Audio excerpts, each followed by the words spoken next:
The Mayor's Wife Wore Sapphires. Chapter 3. Suddenly, she heard the familiar sound of Mel's boots clacking down the marble hallway. When she looked up, he was already inside. She smiled at him, but his smile was strained, his chin stern, his shoulders rigid. "What's wrong, honey?" she asked. Mel shook his head. I can't, Indy." "Can't what?"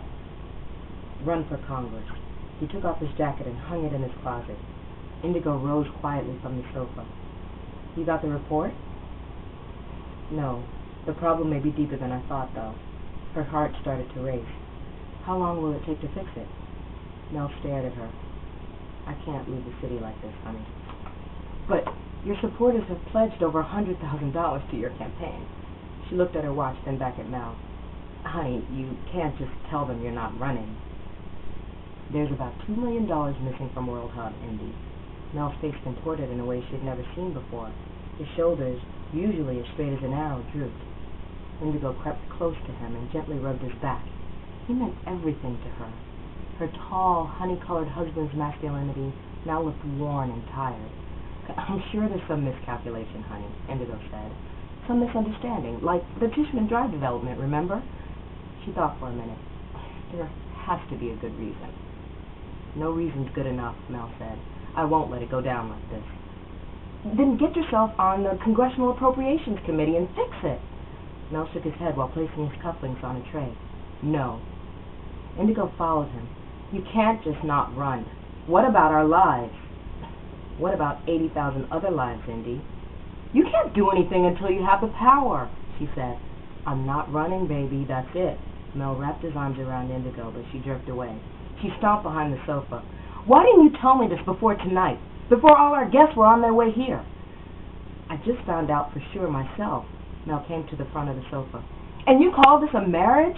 Indigo leaned forward, gripping the sofa. Mel took off his shirt and hung it over the back of a slim chair. "Indigo, if I don't stay, World Hub is dead. And if Compton dies, you're going to live to see a generation that is so lost." Indigo whipped around in front of Mel, up in his face. "You want to fix the lost generation? Then why don't you start with your own children, Ray and Christina?" Mel fired back. "That's not hard to fix. Let's bring him out of that fancy boarding school." He had crossed the line. Indigo's brain fired off to some wretched place. She leapt into Mel's face. "Where were you when Ray came home from school with his nose bleeding all over everywhere?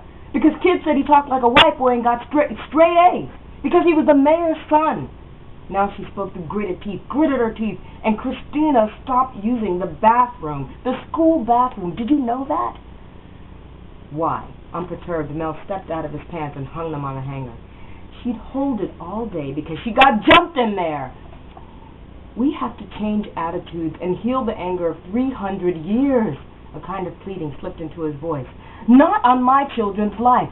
I'm willing to sacrifice my life, but not theirs. I'm not going to be screaming over a coffin when they find one of them stabbed in a bathroom. No, sir." Tears welled in her eyes. She was angry for a lot of reasons.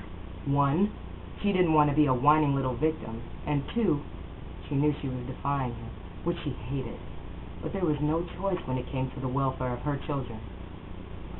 "Okay, so we won't bring them home." "Enough!" Indigo sprang from the sofa and started flinging drawers open and shut. "This isn't just about the kids. He's killing my dream and he can't see it. Does he think that bringing the children back is going to solve the city's problems?"